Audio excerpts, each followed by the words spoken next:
Hi, I'm Julie Hodne from Manning Regional Healthcare Center, and I'm one of the lead instructors for CPR and first aid.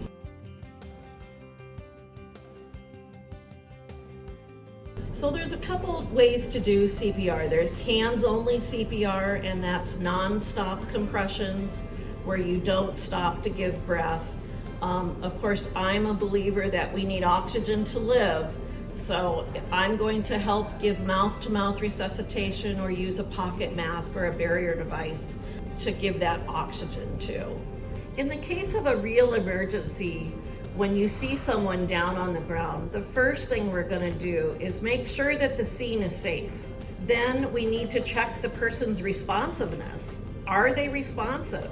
If they are not responsive after we've tapped and shouted and tried to wake them up, we need to be calling 911.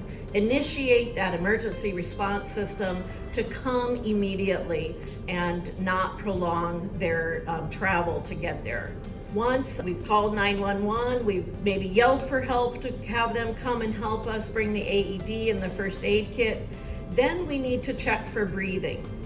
Healthcare providers like myself sometimes will try to check that pulse. The same time we're looking to see, are they breathing? If they are not breathing and not having a pulse, we want to start CPR. When we first come upon a person who may be unresponsive, they might be in a bed or a crib. We know we can't do effective compressions on a mattress, so we need to get a hard, flat surface behind them. Cutting board, I've heard people use ironing boards, or we might have to place the person down on the floor. If it's an infant, we can take the infant to a countertop or tabletop, so it would be easier for us to perform CPR. But we need that hard, flat surface to do effective compressions. Start with compressions at the lower half of the breastbone.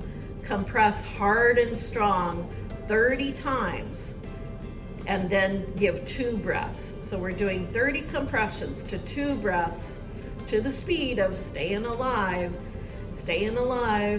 and we want to do 100 to 120 compressions a minute. Continue until the advanced help arrives. Maybe the AED has arrived. We would want to remove the clothes, put the pads down where the AED tells you to put the pads down, and then follow the prompts on the AED until the AED tells you do not touch the patient, and then we will stop compressions and then do the instructions that the AED tells us. It might ask us to push a button to shock them, or maybe it will automatically shock them. And then once the shock is delivered, we start right back doing compressions until the advanced help arrives. If someone is nearby and you see someone doing CPR, I hope you have the confidence to say, I can help you, because it is tiring. Yes, our adrenaline is kicked in and we think we're very strong, but we do get tired, and then our compressions aren't as effective. And we want the most successful resuscitation. So offer to help them and switch turns every 2 minutes or every 5 cycles of CPR. When you're doing 30 compressions to 2 breaths, you're gonna do that 5 times to equal 2 minutes of CPR. So it's exerting. When we practice, we do those 5 times, and people are amazed how tiring it is, and we just did it 5 times. Think about doing it for 10 minutes. We want to help each other out. To join a class, all you have to do is register, give me a call. I usually do 6 p.m. classes for the community, and we start out with a short video, and then we start right in with the skills. We practice on some really great mannequins that give us feedback.